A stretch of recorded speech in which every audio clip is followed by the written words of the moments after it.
하나님께서 오늘 이 시간에 우리에게 주신 말씀은 신약성경 요한복음 5장 39절입니다.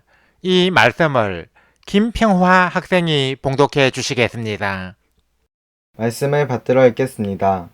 너희가 성경에서 영생을 얻는 줄 생각하고 성경을 상고하거니와 이 성경이 곧 내게 대하여 증거하는 것이로다. 아멘. 봉독해드린 말씀에 의거하여 성경은 어떤 책이라는 제목으로 하나님의 말씀을 선포합니다. 오늘 예배가 끝난 후에는 샬롬방 창방 25주년과 신앙공동체 창립 16주년을 기념하는 제25회 샬롬방 온라인 성경 퀴즈 대회가 카카오톡 오픈 채팅방에서 열립니다.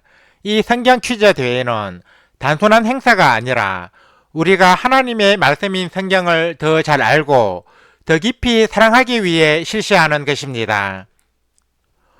우리가 하나님을 예배하러 나올 때마다 꼭 소지해야 하는 것은 바로 성경입니다.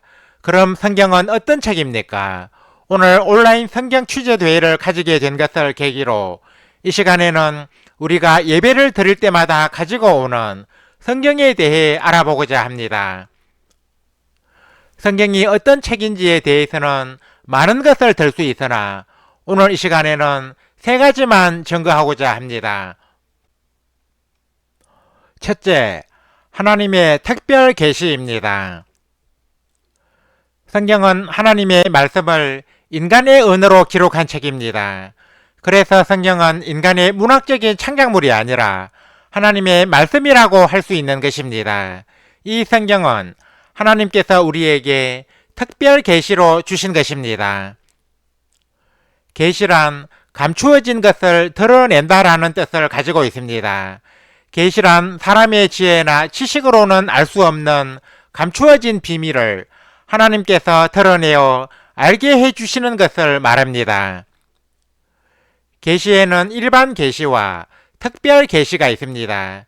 여기서 일반 계시는 자연이나 역사나 사람의 양심 등을 말합니다. 인간은 일반 계시를 통해서도 절대자가 존재함을 느낄 수 있지만 그 절대자가 이스라엘의 하나님이시라는 것은 알 수 없었습니다. 일반 계시의 이러한 불완전성 때문에 하나님은 자신을 인간들에게 밝히 보여주시려고 특별 계시를 주셨는데 그 특별 계시가 바로 성경과 예수 그리스도입니다. 우리는 성경을 통해서 하나님이 누구신지 발견할 수 있고 우리의 구원자가 되시는 예수 그리스도를 만날 수 있습니다. 그러므로 우리가 하나님이 누구신지 알 수 있는 가장 확실한 방법은 바로 성경을 열심히 읽고 공부하는 것이라고 할 수 있습니다. 이 성경은 하나님께서 선지자와 사도들을 통하여 성령의 영감으로 기록하셨기 때문에 성경 말씀 속에는 하나님의 놀라운 능력이 역사하고 있습니다. 그래서 우리가 성경을 읽으면 우리에게 말씀하시는 하나님의 음성을 들을 수 있고 살아 역사하시는 하나님의 놀라운 능력을 체험할 수 있습니다. 둘째, 예수 그리스도가 중심인 책입니다. 성경은 크게 구약 성경과 신약 성경으로 나누어지는데 그 기준이 무엇이겠습니까? 바로 예수 그리스도입니다. 구약 성경은 예수님이 오시기 전의 일을 기록한 말씀이고 신약 성경은 예수님이 오신 후의 일을 기록한 말씀입니다. 예수님은 본문에서 너희가 성경에서 영생을 얻는 줄 생각하고 성경을 연구하거니와 이 성경이 곧 내게 대하여 증언하는 것이니라 하셨습니다. 이 말씀은 바로 예수 그리스도가 성경의 중심임을 증거하는 말씀입니다. 그래서 예수 그리스도가 나타나지 않는 책은 성경이 아니라고 할 수 있습니다.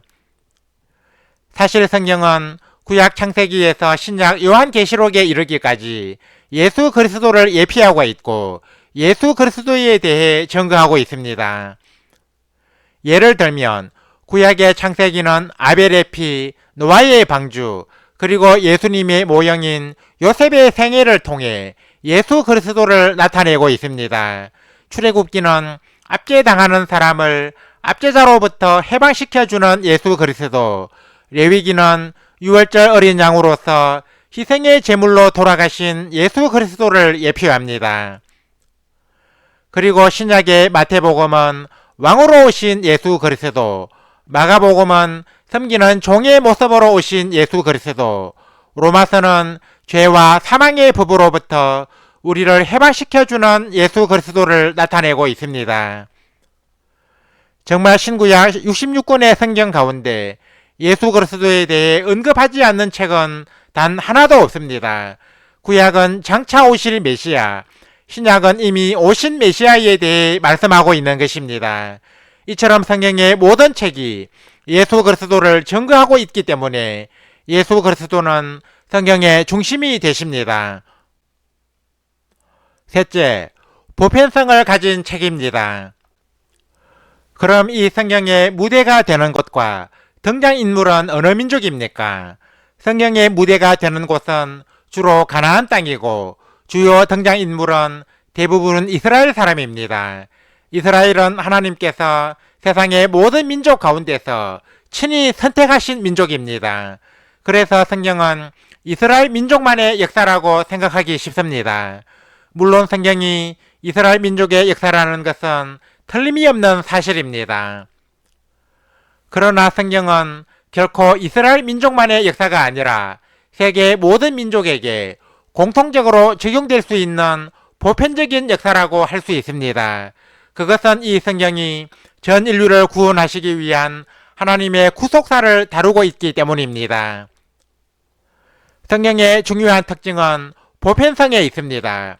보편성이란 특수성에 반대되는 것으로서 모든 것에 두루미치거나 통하는 성질을 가리킵니다. 성경은 특정한 시대에 특정한 사람에게만 적용되는 말씀이 아니라 모든 시대, 모든 나라, 모든 사람에게 보편적으로 적용되는 말씀입니다. 그래서 성경에 기록된 말씀은 이 시대를 살아가는 우리에게 주어진 말씀이기도 합니다.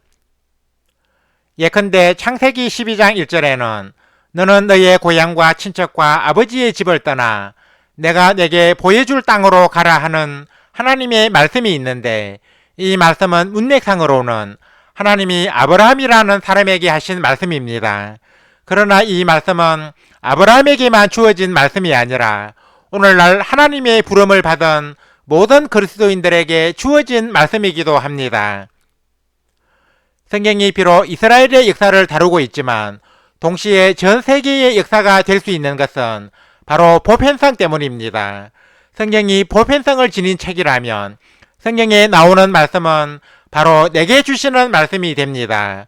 성경에 나오는 인물은 바로 나일 수 있으며 하나님이 성경에 나오는 인물들에게 하시는 말씀은 바로 내게 하시는 말씀도 됩니다. 성경은 바로 이 같은 보편성 때문에 시대와 나라와 민족을 초월하여 전 인류 모든 사람들에게 적용될 수 있습니다.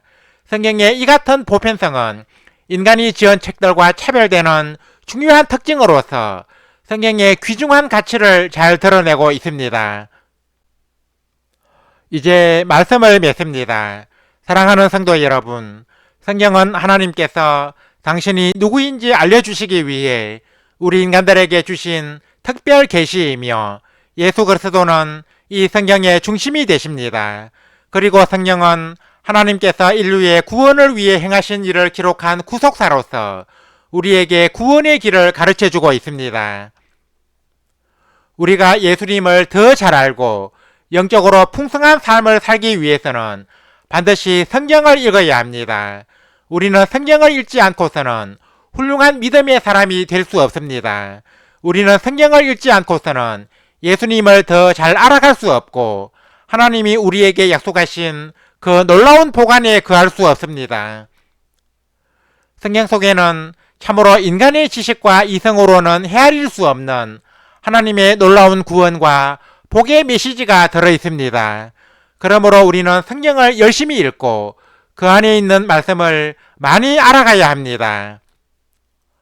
아무쪼록 오늘 이 자리에 모인 모든 성도들이 예배 후에 가지는 성경 퀴즈 대회를 통하여 성경을 더 깊이 사랑하고 더 가까이 함으로써 성경 속에서 그보다 더 귀한 진리를 발견하고 하나님의 복된 말씀을 들을 수 있기를 주님의 이름으로 축원합니다.